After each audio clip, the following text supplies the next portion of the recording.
Salut Rémi! Bonjour Karima. Oui, j'espère que tu vas bien. En tout cas, contente de te parler aujourd'hui. Et il y en a une qui semble pas mal occupée à voyager cette année et au cours aussi des derniers mois. Amira El-Gawabi, qui est la représentante spéciale du Canada chargée de la lutte contre l'islamophobie. En tout cas, il y en a des colloques, il y en a des frais de déplacement. On en parle dans le Journal de Montréal, hein, où vont vos impôts. Et on parle de ces dépenses de voyage assez astronomiques, hein, une facture assez salée, Rémi Villemur. Ah oui, puis écoute Karima, je sais qu'il y a des gens qui nous écoutent et qui aiment les chiffres, donc on va en donner des Hmm. chiffres. C'est 54 459 $ et 77 sous. Ah, même les sous sont importants là-dedans. Ça, c'est pour les dépenses de 2024. Là, on a ramassé aussi, voyons, comptabilisé les dépenses de janvier à juin 2025. Ça s'élève, là, pour les gens qui nous regardent, à 30 691 $ cette année. Donc, si la tendance se maintient, on va dépasser les 60 000 $. Donc, ça sera passé de 33 000 à 54 000 à 60 000 $, même si j'ai peut-être l'impression qu'on va annuler quelques petits voyages là, à la suite de la publication de ce texte-là. Je voulais t'en parler parce qu'il y a plein de choses dans cette histoire-là qui sont de l'ordre du fascinant. Pour commencer, la réponse du ministre du patrimoine canadien, ou en tout cas du ministère, euh, vraiment, c'est insultant. Qu'est-ce qu'on nous dit? On nous dit, Madame Al-Gawabi, je cite, on ouvre les guillemets, agit à titre de championne, conseillère, experte et représentante du gouvernement canadien dans le but de renforcer les efforts de lutte contre l'islamophobie et de favoriser la sensibilisation à l'identité diversifiée et intersectionnelle des musulmans du Canada. Donc, championne, je ne savais pas Oui, qu'on utilisait ce type de mot-là dans des communications officielles. C'est quoi cette affaire-là, championne? On ne peut pas utiliser un mot plus approprié.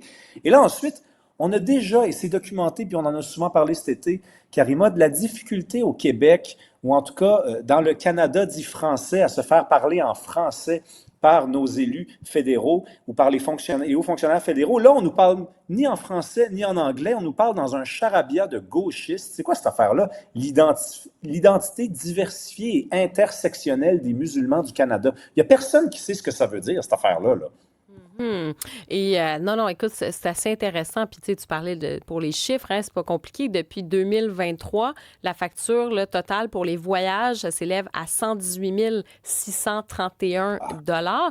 Et il y a quand même des affaires intéressantes quand tu te mets à fouiller là, de savoir, par exemple, cette conférence-là qui était fondamentale. Tu sens pas du tout l'ironie dans mon propos.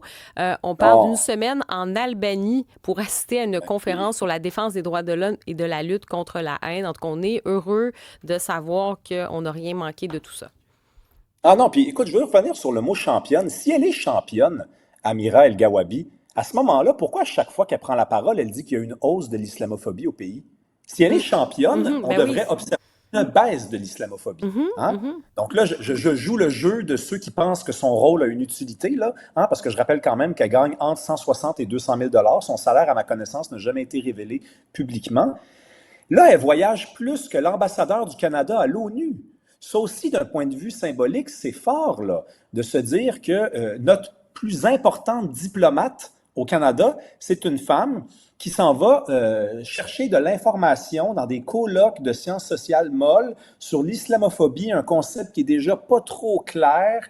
Et là, elle revient ici avec des témoignages qui nous viennent de l'extérieur. Son travail, c'est de lutter contre l'islamophobie au Canada. Mhm, mhm. L'islamophobie au Canada serait en hausse selon elle, mais c'est une championne. Et là, c'est à l'extérieur qu'elle va chercher de l'information pour comprendre la situation ici. Écoute, là, je veux dire, on est dans une situation où je me demande clairement qu'est-ce qu'elle fait même encore en poste ce matin, lundi, le 11 août. Moi, je lui réserverais le même sort qu'à Mary Simon. Elle, c'est ciao, bye la saucisse. Bye bye. Mhm, On veut plus, mhm, on veut plus, mhm, on veut plus mhm. entendre parler de toi. Mhm, mhm, mhm. Non, mais on voit aussi, c'est ça, c'est que, tu sais, on parle souvent de toute cette espèce de bureaucratie qui vit aussi sur le dos d'une idéologie, là, tu sais, puis je dis pas qu'évidemment, on lutte contre le racisme, la discrimination, l'antisémitisme, mais ça, c'est un combat global. Donc, comme tu dis, sur des concepts, puis après ça, on nous dit que, ben oui, là, c'est en hausse, mais comme tu dis, elle est championne. On se demande vraiment, en tout cas, il y a quand même... Et c'est surtout aussi, tu sais, sur cette fameuse cohésion sociale. Est-ce que c'est quelqu'un qui va contribuer à cette cohésion ou on est encore dans une logique où on va fragmenter la société, tu sais, en plein de compartiments en fonction de ton identité, ta religion, tu sais, ta couleur de peau, ton origine. Donc, bref, on dirait qu'on met encore de l'eau au moulin là-dedans, puis on va vraiment diviser comme ça la société en tout petits groupes. Ah, alors même, Karima, que la mission, nous a-t-on dit pendant souvent à la gauche, que c'était de nous unir, c'était de faire un et de prendre chacune des minorités et de les intégrer. Mais là, on compartimente et ça avait commencé avant même qu'elle entre en poste. Rappelons quand même que, et c'est pour ça que autant au Bloc québécois, à la CAQ, au Parti québécois, et si je ne m'abuse, même à Québec solidaire, on était rendu à dire qu'elle n'avait pas sa place, c'est qu'elle avait dit que le Québec était presque le berceau de l'islamophobie au Canada. Elle avait dit ça avant même d'entrer en poste. Donc, cette femme-là n'a jamais été légitime. C'est pas Ben, ouais. une personne, c'est pas une interlocutrice qui est ouverte au dialogue. Elle a des idées préconçues de ce que sont les Canadiens, les Québécois, qui seraient en la version méchante encore des Canadiens.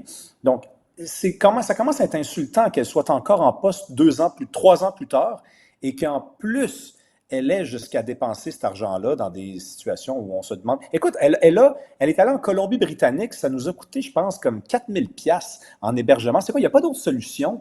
Il n'y a pas moyen de l'héberger quelque part Non, dans un endroit qui appartient ouais. déjà au gouvernement. Pourquoi il faut qu'elle aille à l'hôtel en Non, mais Colombie-Britannique? c'est quoi? Tu sais, moi, Rémi, je me dis tout le temps quand il y a quelque chose qui est vraiment là, tu sais, qui va être justifié, puis que, tu sais, exemple, la diplomatie. Tu parlais de la diplomatie, puis l'ambassadeur de l'ONU là, pour le Canada, tout ça. Moi, je pense que, tu sais, quand tu sens que c'est pertinent, à un moment donné, ça coûte de l'argent. Tu sais, si tu fais de la diplomatie, tu peux pas aller en patin à roulette, là, puis dormir dans une auberge de jeunesse, là. Ça marche pas, là, tu sais. Fait qu'il y a des coûts associés à ça. Puis moi, je suis prête à, en tout cas, personnellement, j'assume cet aspect-là. Je me dis, ben oui, la diplomatie à un moment donné, ben c'est ça. Il y a certains standards. C'est pas d'aller dans des 5 étoiles puis des palaces, c'est pas ça du tout, mais tu as comme un minimum, là, si tu veux rencontrer des gens, puis être pris au sérieux et tout ça. Cela dit, après, quand tu es sur des postes qu'on doute même justement de cette utilité et qui même, non seulement on doute de l'utilité, mais on se dit ça peut même mettre de l'huile sur le feu et envenimer la situation, bien là, on débranche complètement, là, dire, regardez, là, c'est de l'argent public, qu'est-ce que vous êtes en train de faire? Juste sur la vision de la laïcité, est-ce que la laïcité, pour certains, là, dans cette idéologie-là, c'est de l'islamophobie? Donc, tu vas financer d'un bord ce que tu essaies pour essayer de défaire ce qui est finalement les lois d'un État, donc dans ce cas-ci, le Québec qui veut avoir son propre modèle. Tu sais, on est complètement, on est vraiment, là, c'est comme erratique tout ça, là.